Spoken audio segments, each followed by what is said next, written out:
നമസ്കാരം പ്രിയപ്പെട്ട പ്രേക്ഷകർക്ക് ഞാൻ ലൈഫിലേക്ക് സ്വാഗതം.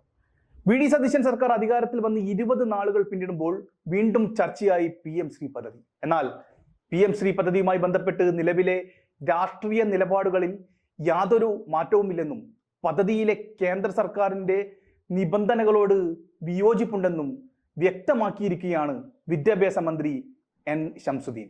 പാലക്കാട് വെച്ച് മാധ്യമങ്ങളോട് സംസാരിക്കവെയാണ് അദ്ദേഹം ഇക്കാര്യങ്ങൾ വിശദീകരിച്ചത്. മുൻ LDF സർക്കാരാണ് പദ്ധതിയിൽ ഒപ്പുവച്ചതെന്നും മന്ത്രി എന്ന നിലയിൽ തനിക്ക് ഒറ്റയ്ക്ക് ഇതിൽ തീരുമാനമെടുക്കാൻ സാധിക്കില്ലെന്നും വിഷയം UDF-ൽ വിശദമായി ചർച്ച ചെയ്യുമെന്നും അദ്ദേഹം വ്യക്തമാക്കി. പുതിയ UDF സർക്കാർ PMC പദ്ധതിയിൽ ഒപ്പിടുമെന്ന തരത്തിലുള്ള പ്രചരണങ്ങൾ അടിസ്ഥാനരഹിതമാണെന്നും അദ്ദേഹം കൂട്ടിച്ചേർത്തു.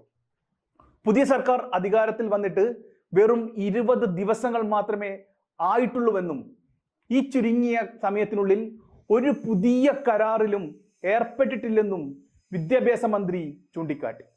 കേന്ദ്ര സർക്കാരുമായി ഈ പദ്ധതിയുടെ ധാരണാപത്രത്തിൽ മുൻ LDF സർക്കാരാണ് ഒപ്പുവെച്ചിട്ടുള്ളത്.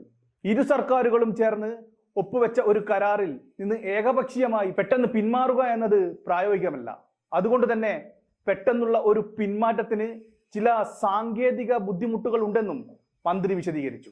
PM ശ്രീ പദ്ധതിയുമായി ബന്ധപ്പെട്ട് ഒരു തുകയും സംസ്ഥാനം വാങ്ങിയിട്ടില്ലെന്ന മുൻ മന്ത്രി V. ശിവൻകുട്ടിയുടെ വാദങ്ങളും നിലവിലെ സാഹചര്യത്തിൽ ചോദ്യം ചെയ്യപ്പെടുന്നുണ്ട്.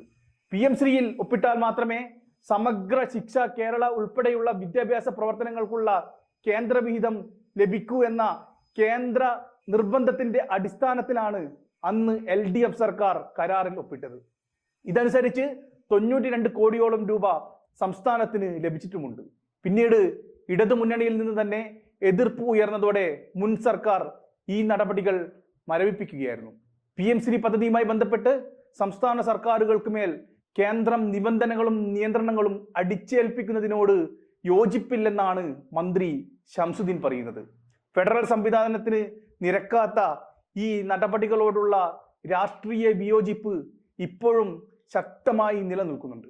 പൂർണ്ണമായും പിന്മാറണമെന്ന് വിദ്യാർത്ഥി സംഘടനകൾ ഉൾപ്പെടെ ആവശ്യപ്പെടുന്നുണ്ടെങ്കിലും നിലവിലുള്ള ഒരു കരാർ എന്ന നിലയിൽ ഇതിൽ എന്ത് തുടർ നടപടി സ്വീകരിക്കണം എന്നതിൽ UDF മുന്നണിയിൽ നയപരമായ ചർച്ചകൾ ആവശ്യമാണ്.